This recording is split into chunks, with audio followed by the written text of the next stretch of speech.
Selamat datang kembali di Gia Academy YouTube channel. Semoga teman-teman tetap sehat dan terus semangat ya. Pernahkah teman-teman mendorong mobil yang sedang mogok? Walaupun kita sudah melakukan berbagai macam gaya agar mobil dapat bergerak dan berpindah tempat, namun terkadang mobil masih tetap diam. Dalam ilmu fisika, fenomena tersebut dianggap tidak melakukan usaha. Kok bisa gitu ya? Padahal udah lelah berjuang loh. Nah, biar pertanyaan ini terjawab, terus tonton video ini sampai selesai ya. Di video kali ini, kita akan membahas usaha dan energi. Kita mulai dari usaha. Tahukah teman-teman apa itu usaha? Dalam ilmu fisika, usaha diartikan sebagai gaya yang menyebabkan perpindahan pada suatu benda. Nah, itulah yang menyebabkan kita disebut tidak melakukan usaha pada kejadian di awal video ini, karena mobil tidak berpindah. Jadi, sebesar apapun gaya yang kita berikan, jika tidak ada perpindahan, sama aja kita nggak berusaha, atau usahanya sama dengan nol. Sekarang teman-teman jadi paham ya? Dan dimensi dari usaha adalah M, L pangkat 2, T pangkat min 2. Selanjutnya, kita akan membahas cara menentukan besar usaha pada beberapa kasus. Yang pertama, kita akan menentukan usaha jika gaya yang bekerja searah dengan perpindahan. Misalnya, saat kita mendorong troli di minimarket, gaya yang dilakukan oleh tangan kita sejajar dan searah dengan perpindahan troli. Untuk peristiwa ini, usaha atau W sama dengan F kali S. Dengan W adalah usaha satuannya Joule, F gaya yang bekerja pada benda dalam Newton, dan S perpindahan yang dialami benda yang satuannya meter. Kasus kedua, jika gaya yang bekerja membentuk sudut dengan arah perpindahan. Contohnya, saat kita memindahkan tumpukan buku dengan bak mobil-mobilan yang ada di lantai. Gaya yang dilakukan oleh tangan kita saat menarik bak mobil-mobilan akan membentuk sudut terhadap lantai. Maka, usaha atau W sama dengan F cos alfa kali S, dengan alfa adalah sudut antara arah gaya dan arah perpindahan. Berikutnya, arah gaya yang bekerja tegak lurus dengan perpindahan. Misalnya, seorang porter mengangkat barang dari lantai dan memindahkannya ke suatu tempat secara horizontal. Maka, gaya yang dilakukan akan tegak lurus dengan arah perpindahan. Pada kasus ini, besar usaha atau W sama dengan F cos alfa kali S. Karena antara gaya dan arah perpindahan membentuk sudut 90 derajat dan cos 90 itu 0, maka W sama dengan 0. Lalu, bagaimana jika arah gaya yang bekerja berlawanan dengan arah perpindahan? Contohnya saat kita menggunakan treadmill. Gaya yang dilakukan telapak kaki kita bergesekan dengan lintasan treadmill. Untuk kasus ini, kita masih menggunakan rumus yang sama, yaitu W sama dengan F cos alfa dikali S.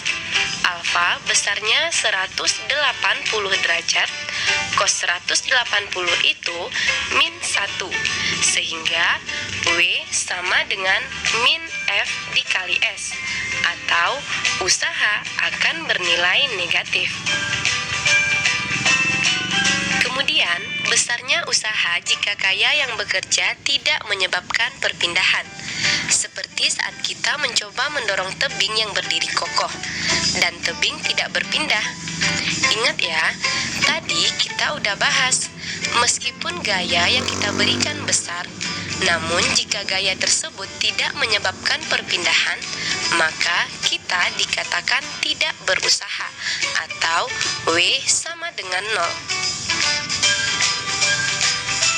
Yang terakhir, Menentukan usaha berdasarkan grafik F delta X. Penyelesaiannya sederhana saja teman-teman. Kita cukup menghitung luas daerah di bawah grafik. Nah, itulah beberapa cara menentukan besarnya usaha. Bisa dimengerti ya teman-teman? Pembahasan kita selanjutnya adalah energi. Energi merupakan kemampuan untuk melakukan usaha. Jadi, usaha dan energi saling berhubungan ya. Kita bisa melakukan usaha jika ada energi. Dimensi energi adalah M L pangkat 2 T pangkat min 2. Energi ada beberapa bentuk, tapi di video kali ini kita akan membahas energi potensial, energi kinetik, dan gabungan keduanya atau energi mekanik. Kita bahas dari energi potensial. Energi potensial adalah energi yang timbul karena kedudukan atau posisi benda terhadap titik acuan. Misalnya, posisi pengendara sepeda saat menanjak bukit atau kedudukan buah kelapa di pohonnya. Energi potensial terbagi dua. Yang pertama, energi potensial gravitasi, yaitu energi potensial yang timbul karena adanya gaya gravitasi. Energi potensial gravitasi dituliskan dalam persamaan EP sama dengan M kali G kali H.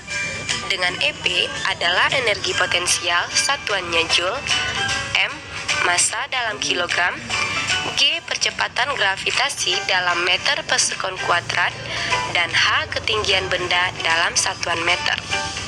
Yang kedua, energi potensial pegas.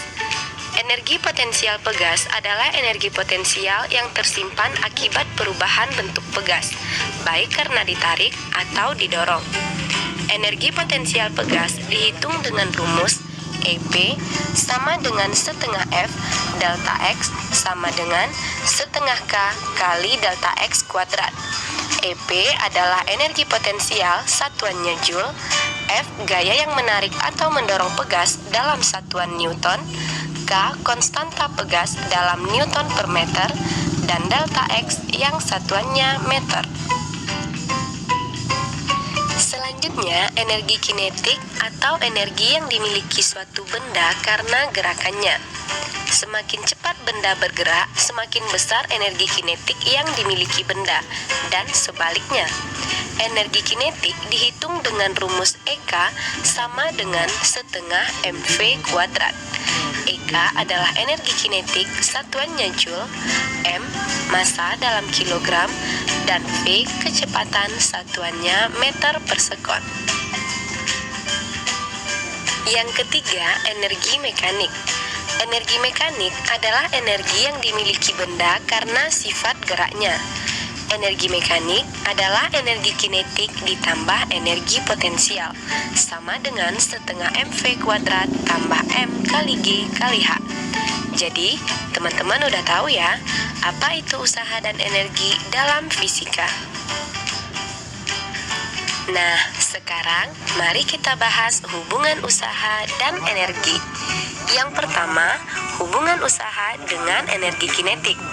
Usaha sama dengan perubahan energi kinetik. W sama dengan delta EK sama dengan EK2 kurang EK1. EK sama dengan setengah mv kuadrat. Jadi, W sama dengan setengah M dikali V2 kuadrat kurang V1 kuadrat. Yang kedua, hubungan usaha dan energi potensial. Usaha sama dengan perubahan energi potensial. WAB sama dengan delta EP sama dengan EPA kurang EPB. WAB sama dengan M kali G kali HA kurang HB. Dengan WAB adalah usaha yang dibutuhkan untuk memindahkan benda dari A ke B. Terakhir, kita bahas tentang hukum kekekalan energi mekanik. Jika tidak ada gaya luar yang bekerja pada sistem, jumlah energi potensial dan energi kinetik pada setiap titik adalah konstan. EM1 sama dengan EM2. EM1 sama dengan EK1 tambah EP1, dan EM2 adalah EK2 tambah EP2. Setengah MV1 kuadrat tambah M kali G kali H1 sama dengan setengah MV2 kuadrat tambah M kali G kali H2. Kita perlu ingat, jika benda dilepas dengan kecepatan awal, artinya V0 sama dengan 0. Jika benda mencapai titik tertinggi, Vt sama dengan 0. Dan jika benda jatuh di permukaan tanah, H sama dengan 0.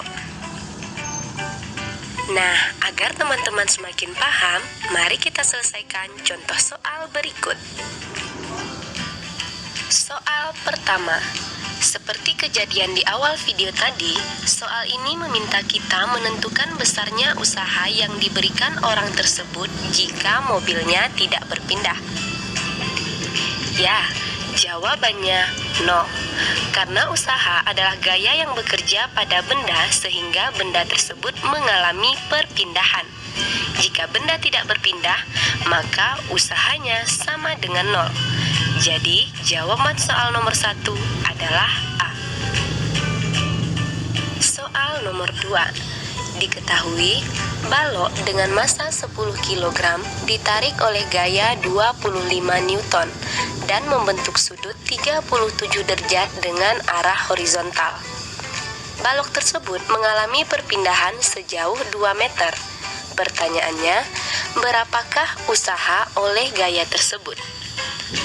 Untuk menjawab soal ini, kita ingat lagi rumus untuk menentukan besar usaha jika gaya membentuk sudut terhadap arah perpindahan benda, yaitu W sama dengan F cos alpha kali S. W sama dengan 25 Newton cos 37 derajat kali 2 meter.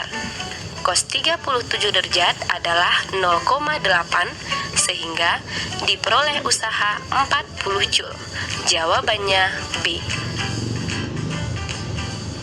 Soal ketiga, diketahui grafik gaya terhadap perpindahan benda. Yang ditanya, berapakah besar usaha jika benda berpindah sejauh 7 meter? Besar usaha sama dengan luas daerah di bawah grafik, yaitu luas trapesium. Luas trapesium sama dengan jumlah sisi sejajar kali tinggi per 2. Jumlah sisi sejajarnya 7 tambah 4, 11, kali tinggi 20 meter bagi 2. Jadi, usahanya 110 Joule. Jawabannya A.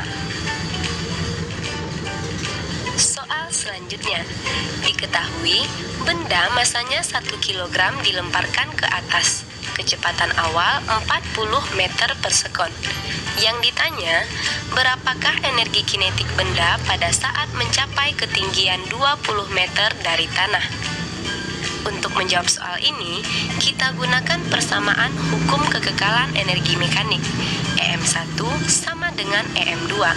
EK1 tambah EP1 sama dengan EK2 tambah EP2.